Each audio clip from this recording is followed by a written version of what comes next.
Bom, eu vou falar um pouco a respeito, assim, o que eu chamei de introdução à psiquiatria forense, né? Eu não sei qual que é vamos dizer assim, a proximidade que vocês têm a respeito desse tema. Eu não vou assim me deter exatamente sobre a discussão de laudos. Eu vou fazer assim então, uma espécie de um sobrevoo a respeito desse tema amplo e importante que é a psiquiatria forense.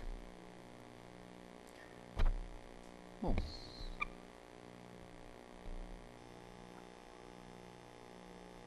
assim, em termos gerais, né, se formos procurar nos manuais, quer dizer, a definição, uma definição padronizada, né, ou meia clássica, ou padronizada de psiquiatria forense, quer dizer, que é o ramo da psiquiatria que trata de questões que surgem na interface entre a psiquiatria e a lei. Não é? Essa é, vamos dizer assim, a abrangência e o aspecto mais geral dela. Além da feitura de laudos, não é? de avaliações, teoricamente, não é? Pelo menos, vamos dizer assim, em princípio, ele também, o psiquiatra forense também presta uma assistência a pessoas que têm distúrbio mental e que estão em confronto com a lei, não é? E que cometeram crimes em função dessa doença mental. Portanto, ele atua nesses três grandes sistemas sociais, que é o sistema da saúde mental, da assistência à saúde mental, da justiça e o sistema penitenciário. Quer dizer, nesse universo complicado, cheio de problemas e contradições que vai atuar o psiquiatra forense. Bom, também, ainda em linhas gerais, se pode dizer, quer dizer, tanto na parte penal quanto na parte civil. Não é? Quer dizer, quanto ao direito penal, ele busca a função dele, o trabalho dele, o métier do psiquiatra forense é avaliação e tratamento de sujeitos mentalmente perturbados e cujo comportamento originou uma infração.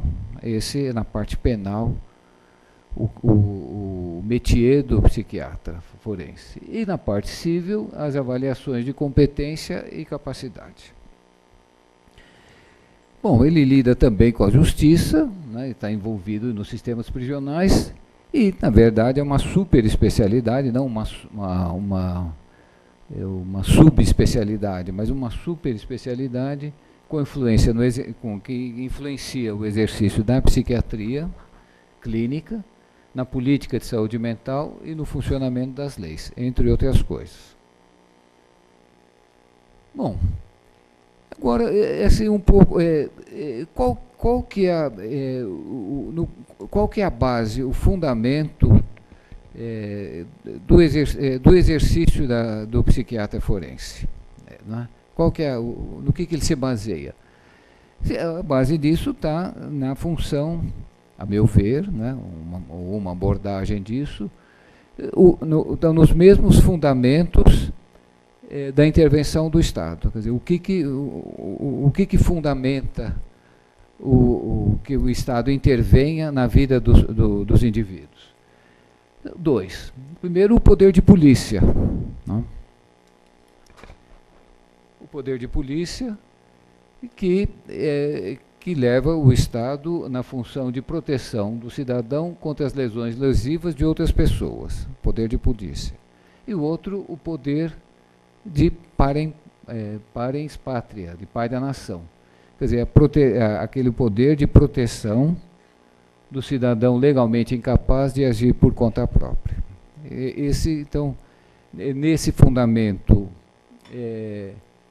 da intervenção do Estado, que também fundamenta, de um certo ponto de vista, a ação do psiquiatra forense. Nas duas funções dele, tanto de proteção. esses dois poderes pode ser visto também como a proteção da sociedade e a proteção do indivíduo. É nessa interface entre esses dois deveres de proteção que a gente pode considerar a atuação do psiquiatra forense, como nós vamos ver em seguida. Bom, a questão ainda nessa sequência, a questão da inimputabilidade é a proteção do sujeito mentalmente incapaz. É esse princípio que é mais do direito inglês, mas que podemos usar assim como para entender essa questão, o princípio da mens rea. O que significa que o ato para ele não é, o ato em si ele não é culpável. Por si só, um ato não é culpável. Para ele ser culpável, precisa também a mente ser culpável. Não é? Quer dizer, é necessário que o sujeito tenha a intenção de fazer aquele ato. Não basta o ato em si. Não é? Nesse sentido, daí a questão da inimputabilidade, porque se acredita, se pensa de que o inimputável, embora pratique o ato criminoso, ele não tem aquela intenção, ou pelo menos uma intenção tal qual de um indivíduo não perturbado mentalmente. Bom, então, quando o psiquiatra vai avaliar se um sujeito é imputável ou inimputável, ele está protegendo o indivíduo, quer dizer, protegendo de ser punido pela lei, no caso dele não ter propriamente a intenção daquilo que fez. Quando ele vai, durante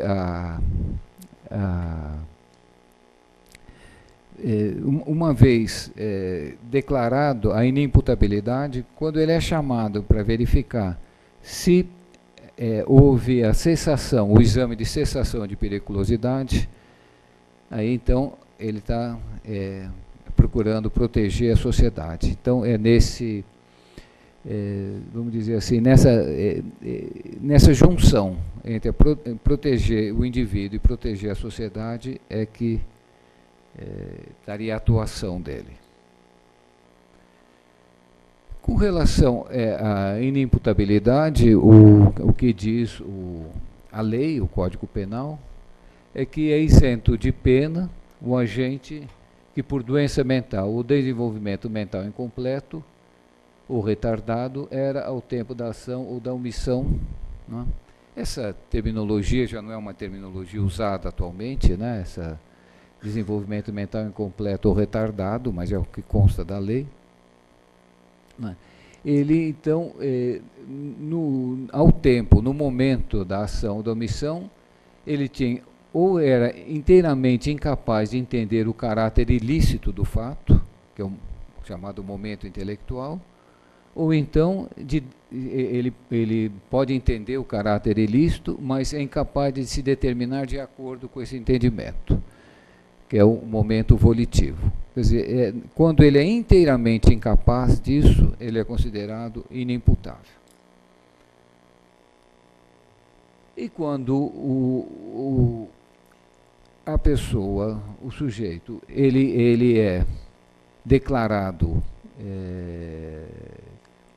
inimputável, ele é sujeito, então, à medida de segurança, como diz o artigo do Código Penal. Se o agente for inimputável, o juiz determinará a sua internação. Se, todavia, o fato previsto como crime for punível com detenção, poderá o juiz submetê-lo a tratamento ambulatorial. Então, ele não é penalizado, mas é submetido a medida de segurança. Aí a questão da semi-imputabilidade é uma figura que não existe em todos em todos os países, é uma coisa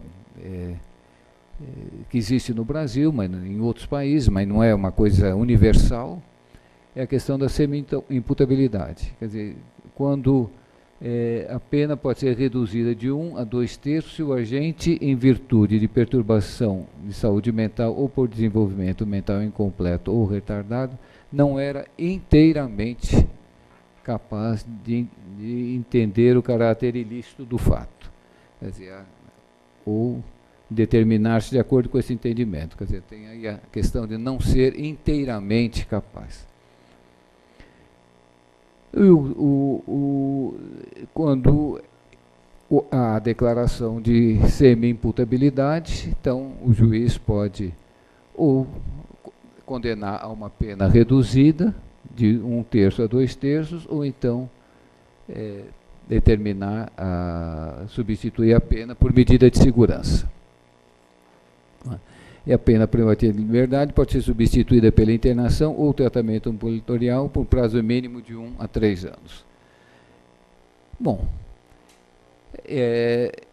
os requisitos para aplicação da medida de segurança é a prática de fato típico punível, a ausência de imputabilidade plena e, terceiro, a caracterização de periculosidade, que ela é presumida no caso do inimputável. Quer dizer, o inimputável é sempre considerado perigoso, e no semi-imputável é uma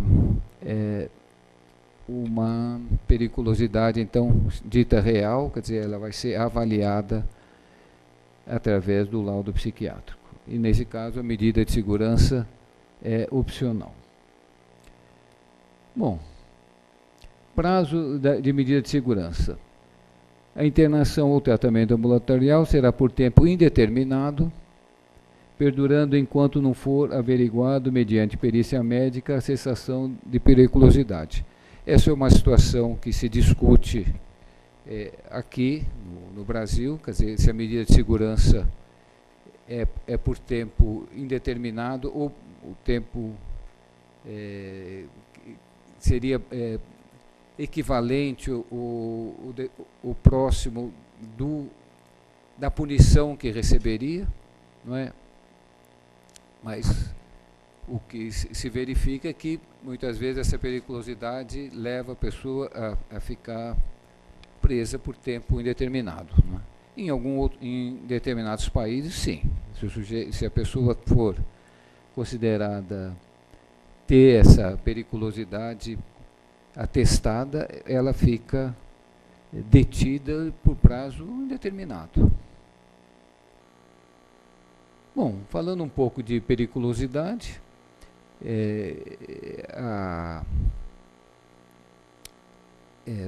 o objetivo, o propósito é de prever, identificar, avaliar e manejar o risco de comportamento violento em pessoas com distúrbio mental, não é? Que é uma das principais, o que se espera, que a sociedade espera, antes de mais nada, do psiquiatra, do psiquiatra forense, como nós vamos ver no decorrer da exposição. Agora, é um conceito legal, não? A periculosidade é um conceito legal, quer dizer, não se encontra, se vocês forem procurar em qualquer descrição, qualquer manual de descrição de doenças, tanto da classificação internacional de doenças, como as outras que existem, nunca vão encontrar essa palavra periculosidade, ou perigoso, não é? Não é um conceito médico, é um conceito legal. Mas ainda assim é o psiquiatra que vai, vamos dizer assim, estabelecer, avaliar e medir essa periculosidade.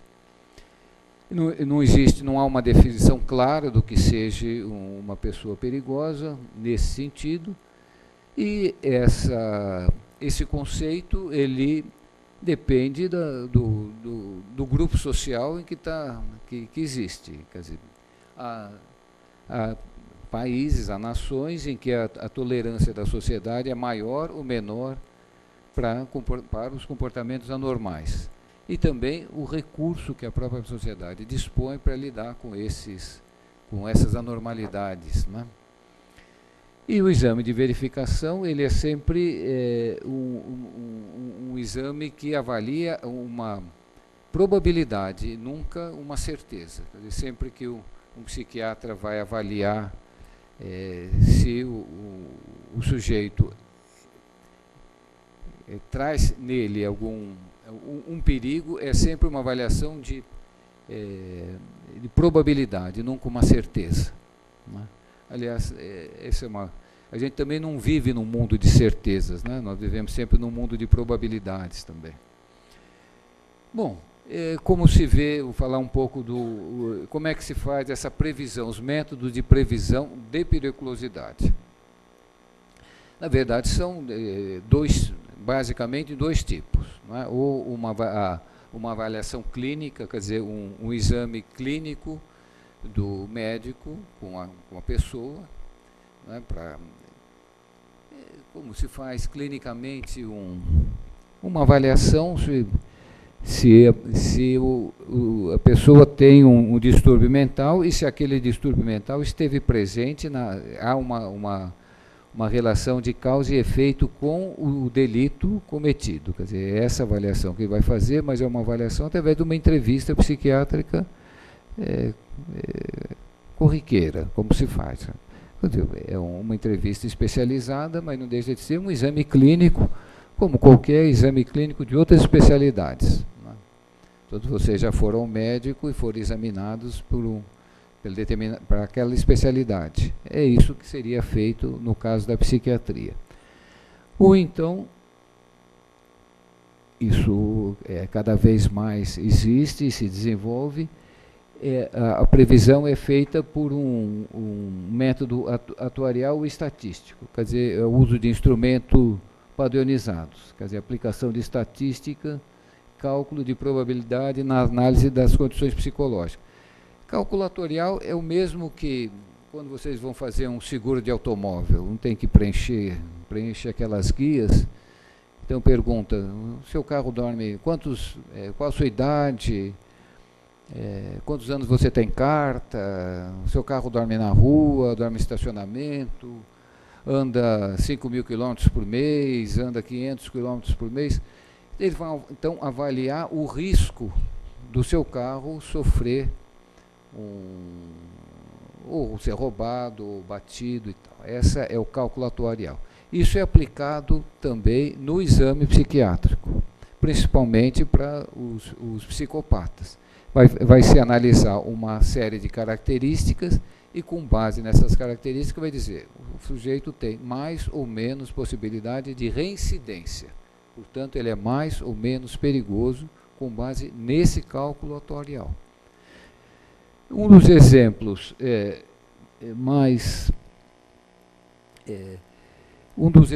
mais usados hoje para esse tipo de exame é a escala Harry, que é para verificar a psicopatia.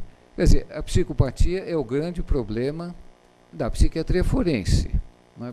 Porque se a pessoa tem uma doença, um estado mental muito patente, muito caracterizado, não precisa ser um grande psiquiatra forense para dizer que ele não tem condições de responder pelos atos dele, né? E não traz grande dificuldade. A dificuldade traz nos casos de psicopatia, porque na psicopatia ele não tem propriamente os sintomas psiquiátricos. Sintomas psiquiátricos, quer dizer, está delirando, está alucinando, ouvindo vozes, ou está com um distúrbio obsessivo compulsivo, ou está com uma depressão, ou está com uma ansiedade. Bom, enfim, ele não tem propriamente esses sintomas. O que ele tem é um distúrbio de personalidade, quer dizer, é a personalidade dele que está alterada. Então, esse é a grande dificuldade, inclusive para isso que foi criada a semi-imputabilidade. Não são aqueles quadros, uma esquizofrenia, uma PMD, esses grandes quadros psiquiátricos, é justamente por distúrbio de personalidade. Muito bem, como que é feito essa escala Harari? São 20 itens, não é? Dividido em 3 fatores, dois fatores, depois outros 3 que não se enquadram em nenhum deles, em que se pontua para cada item, se dá 0, uma pontuação 0, 1 ou 2, e depois se soma. E pela soma, então, se diz da maior ou menor probabilidade da reincidência no crime. Então, os 8 primeiros itens do fator 1, item 1, quer dizer, loquacidade. Loquacidade é a pessoa falar muito, né? Falar bastante, sem parar. E tem aqui um certo charme superficial. Com isso se pontua, nesse 0, 1 ou 2. Item 2, autoestima exacerbada, né? É o sujeito que tem uma avaliação de si mesmo muito grande, né? Mentira patológica, esperteza, vigarice, manipulação, ausência de remorso ou culpa, insensibilidade, indiferença, falta de empatia com o outro, né? Incapacidade de assumir responsabilidade pelos próprios atos. Quer dizer, esse é uma forma de avaliar, e com isso ele vai pontuando. Fator 2, ainda continuando, necessidade de estimulação, tendência ao tédio, estilo de vida parasitária, descontroles emocionais, problemas de conduta desde a infância, quer dizer, os distúrbios de comportamento estão presentes já na infância, ausência de metas realísticas e de longo prazo, né? O sujeito é incapaz de fazer um planejamento, impulsividade, irresponsabilidade, delinquência juvenil e essa perda da liberdade condicional. Os outros 3 promiscuidade sexual, relacionamento conjugais de curta duração e uma habilidade para cometer diversas formas de crime. Esses 20 itens então, são pontuados, então, podendo chegar até 40, né? Então, 20 itens. E conforme aqui, em geral, se pensa que com 25, a partir de 25, se o sujeito tem uma pontuação de 25, ele tem grande probabilidade de ser um psicopata. Com 30 é certeza. Não é? E, quer dizer, certeza probabilística, né? Mais uma vez, volto a dizer. Quer dizer, ele é certeza nesse sentido. Mas, em determinados lugares, quem tem 30 nessa escala vai levar muito tempo para sair da cadeia. Aqui, entre nós, a doutora Hilda, que faz parte do comitê, que fez a tradução dessa escala e validou a escala para o Brasil, acha que o padrão de corte é 23, quer dizer, ela é mais exigente. Quer dizer, basta tendo 23, já se considera uma periculosidade grande. Agora, eu vou, feito essa colocação, não sei até que ponto vocês estão podendo acompanhar isso que eu venho dito, depois nas discussões nós conversamos. Eu vou agora, em seguida, trazer um exemplo que tem a ver um pouco indiretamente com a psiquiatria forense, mas não é propriamente, é mais uma questão ligada à ética médica, mas que pode ser, de algum modo, que traz ensinamentos da função do psiquiatra forense e da função de que vocês, acho que podem esperar, do que seja essa atuação do psiquiatra forense. É um fato que uma consulta que houve na época que eu fui conselheiro do CRM, e uma das funções lá nossa era responder consultas, né, quando perguntas. E isso existe ainda no Hospital das Clínicas um serviço que atende os distúrbios da sexualidade. E entre esses distúrbios da sexualidade existe a questão da pedofilia.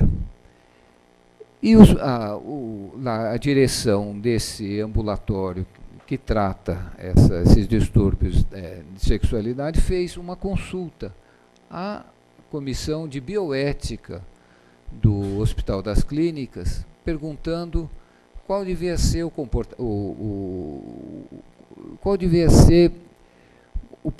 como o médico devia proceder quando ele tratando um paciente, ele tinha a informação de que o paciente praticava pedofilia com crianças pequenas, né? Como ele devia proceder. E essa comissão de bioética é a comissão que autoriza todas as pesquisas, né, todo o complexo do HC. Quer dizer, é uma comissão que tem um papel muito relevante na vida, né, lá da Faculdade de Medicina e do Hospital da Faculdade de Medicina da USP e do Hospital das Clínicas. E o parecer da comissão de bioética foi de que o médico tinha dever legal de comunicar ao juiz da infância e da juventude o que o paciente dele praticava pedofilia. Então, esse parecer da Comissão de Bioética foi encaminhado, então, para o CRM opinar sobre o parecer. Eu acho que esse exemplo que eu vou falar aqui é interessante, porque a gente pode, com isso, extrapolar o papel do psiquiatra forense para o desenvolvimento dos próprios costumes sociais. Muito bem, quando esse parecer veio, era uma questão que devia opinar. Concorda ou não de que o médico deve comunicar ao juiz que o seu paciente pratica pedofilia. Quer dizer, isso vem, vamos dizer assim, contra o sigilo médico, contra a questão da relação médico-paciente, da questão do tratamento. Quer dizer, era um parecer que tinha implicações para o exercício da própria profissão. Bom,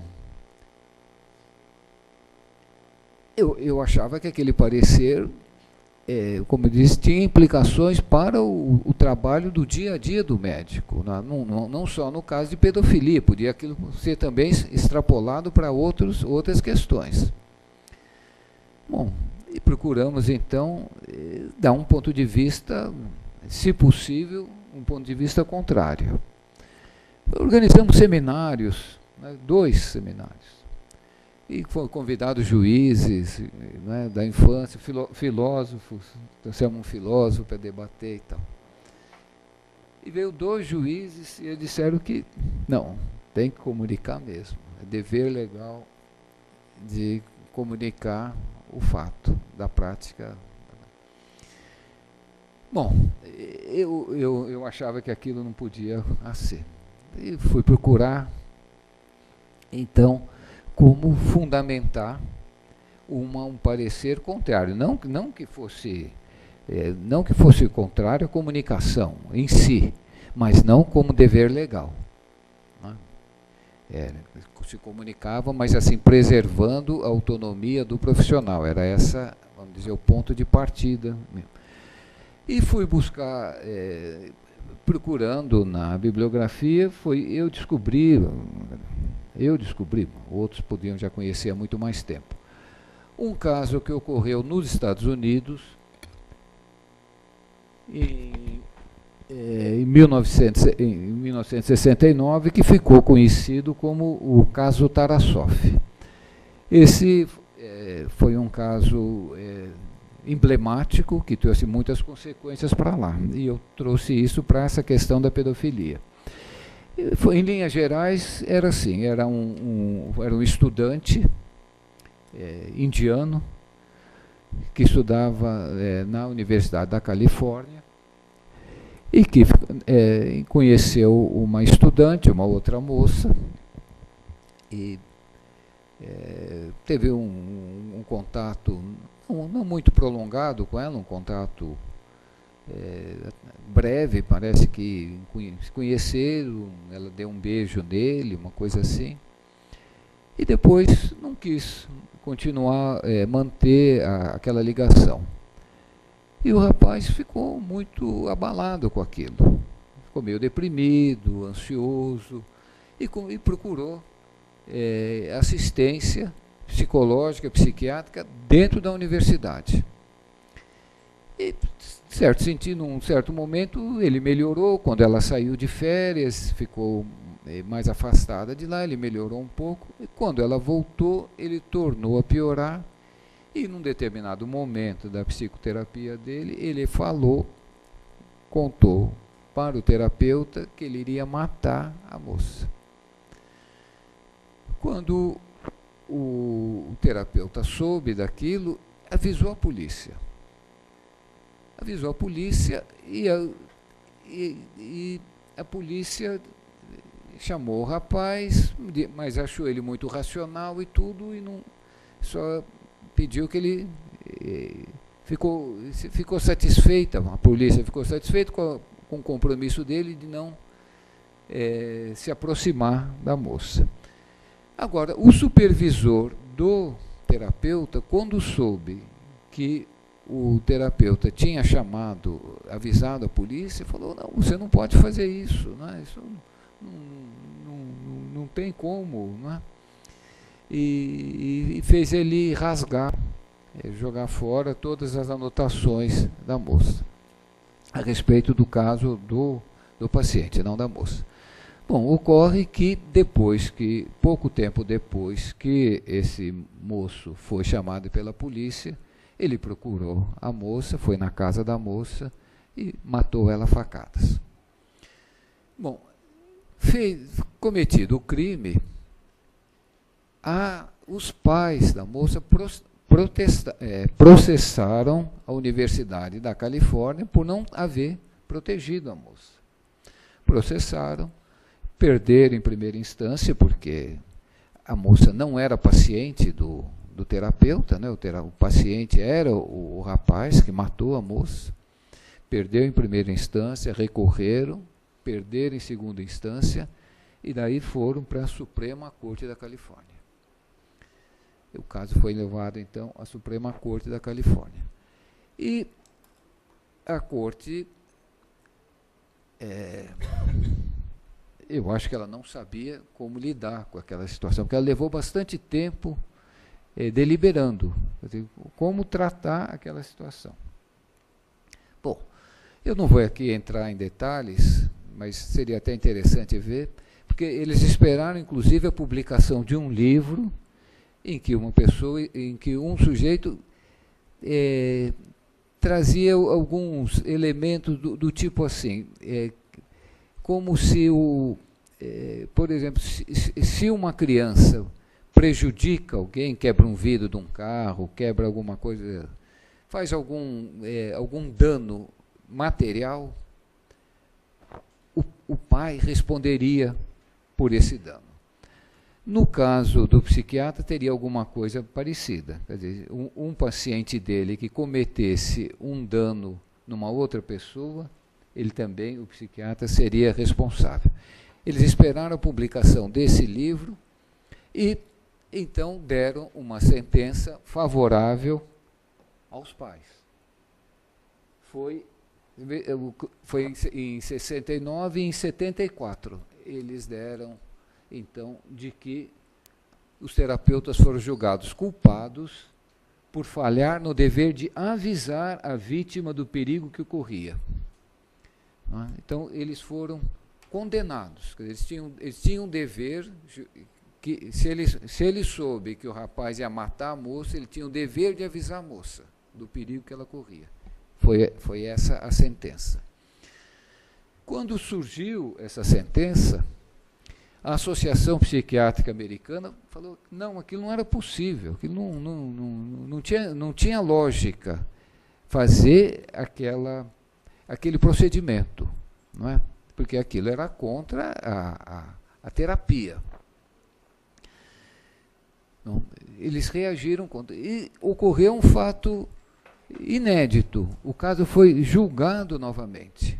Dada a reação dos psiquiatras organizados na Associação Psiquiátrica Americana, o caso foi para um novo julgamento. E, nesse novo julgamento, a sentença não só foi reiterada, como foi ampliada. Nesse novo julgamento, ampliou a sentença. Então, ele tinha não só o dever de avisar, mas também tinha o dever de proteger a vítima potencial. Não é? E tratar de exercer algum tipo de medida para proteger a vítima. Quer dizer, ampliou a sentença. Não era só avisar, avisar e proteger. Bom, é interessante ver como funciona, como caminha a justiça, né, em qualquer lugar. Não foi uma decisão unânime, foi uma decisão por maioria. Foi votos 5-2, eram 7, 5 votaram a favor. E mais ou menos a sentença eu trouxe aqui, que os terapeutas acusados não podem deixar de ser responsabilizados somente pelo fato de que a vítima não era a sua paciente. Quando um terapeuta conclui, ou em conformidade com os padrões de sua profissão, deveria concluir que seu paciente representa um perigo de violência para outra pessoa, ele incorre na obrigação de tomar uma precaução razoável para proteger a pretendida vítima contra o perigo. Não vou ler todo, né? Em suma, o terapeuta tem um dever legal não apenas em relação ao seu paciente, mas também em relação à pretensa vítima do seu paciente. Então, vocês veem que aqui essa sentença é análoga à sentença da Comissão de Bioética. Quer dizer, quando o médico sabe que o paciente estava praticando pedofilia, ele tem o dever legal de comunicar ao juiz. Está junto. Agora, não foi unânime essa decisão. E é interessante que toda decisão tem sempre aqueles que são mais à direita, né, e mais à esquerda. A gente pode pensar um pouco disso. Vamos ver bom, antes de trazer o voto do outro, né, a doutrina que se estabelece nisso é quando... Eu trouxe até a sentença em inglês para não ter questão da tradução, né? Que é a política pública favorecendo a proteção do caráter confidencial das comunicações entre o psicoterapeuta e o paciente, deve dar lugar, deve ceder na extensão em que a quebra da confidencialidade é essencial para evitar o perigo de outros. Né? O privilégio da proteção do sigilo termina onde o perigo público começa. É a velha questão do perigo público, né? A gente vê aí, estamos assistindo hoje toda a questão da revelação dessa espionagem que ocorre, né? Que ocorreu e que foi denunciada por aquele rapaz e que sai publicado nos jornais lá no The Guardian, no New York Times, e na revista alemã, o Der Spiegel, de como essa questão do perigo público justifica muita coisa. Então, essa era a base doutrinária que levou a sentença de condenação. Agora, houve também 2 votos pela manutenção da decisão das instâncias inferiores, né, da primeira e da segunda instância. Então, considerações políticas, imperativas considerações políticas pesam contra a imposição ao terapeuta de um dever de avisar a vítima potencial do perigo que ocorria. Não é? Então, dizem que esse dever comprometia o tratamento. Não é? A própria prática da psiquiatria depende da reputação na comunidade de que o psiquiatra não revelará as informações obtidas. Não é? Então, esses 2 que foram contrários, né? Esses 2 votos que foram contrários à revelação. Agora, teve aquele, vamos dizer assim, talvez mais à direita, não sei se pode dizer assim, que acha que era pouco, né? Que avisar e proteger só era pouco, devia ir além. Né? Concordaram com o voto, mas achando que o voto é pouco. Então, ele dizia que a regra para os casos futuros deve ser da efetiva previsão subjetiva de violência pelo psiquiatra, e não baseada em padrões profissionais objetivos, dado que tais previsões são inerentemente incertas. E o psiquiatra teria não só que criar medidas para proteger, mas devia, de fato, avisar a polícia e ponto final. Quer dizer, não tinha muita discussão a esse respeito. Bom, mesmo com relação a essa sentença, mesmo a segunda sentença, se acreditava de que aquela jurisprudência teria vida curta, que ela não iria prosperar. E não foi o que aconteceu. Não é? Pelo contrário, o modelo do caso Tarassoff, ele se ampliou, não é? E passou, a ameaça não precisava mais ser feita pelo próprio paciente. Teve casos em que a família avisava ao terapeuta, ao médico, de que o indivíduo cometia o perigo. Quer dizer, a própria família já podia avisar. A periculosidade também era estabelecida sem o concurso da perícia. Quer dizer, bastava ser assim, um senso comum que já implicava no dever do perito de reconhecer a periculosidade da pessoa. Quer dizer, bastava ele ter um jeito perigoso que o terapeuta já tinha a obrigação de avisar a pretensa vítima. E a vítima não era só pessoa, também podia ser bens materiais, né? Se ele ameaçasse quebrar o carro, quebrar o vidro de alguém, de uma casa, ele também houve condenações em que o médico tinha a obrigação de avisar, quer dizer, não era só isso. Então, também proteger a propriedade de terceiros. Enfim, houve assim, uma expansão desses casos. O que eu quero dizer com isso, assim, já imaginando de que uma decisão nunca fica em si mesma, mas ela tem essa possibilidade de expansão, foi que lá o parecer do CRM no caso da pedofilia foi de que o médico poderia quebrar o sigilo, ou deveria quebrar o sigilo, não por dever legal, mas por justa causa, né, que é o que prevê o Código de Ética Médica. Né, quer dizer, se na opinião dele, que estava acompanhando, ele julgasse que fosse necessário quebra do sigilo, ele então, por justa causa, quebraria o sigilo, e isso dentro do contexto da própria terapia. Quer dizer, ele também avisaria o paciente que o sigilo estava sendo quebrado e quer dizer, dentro do próprio contexto terapêutico que aquela quebra do sigilo ocorreria.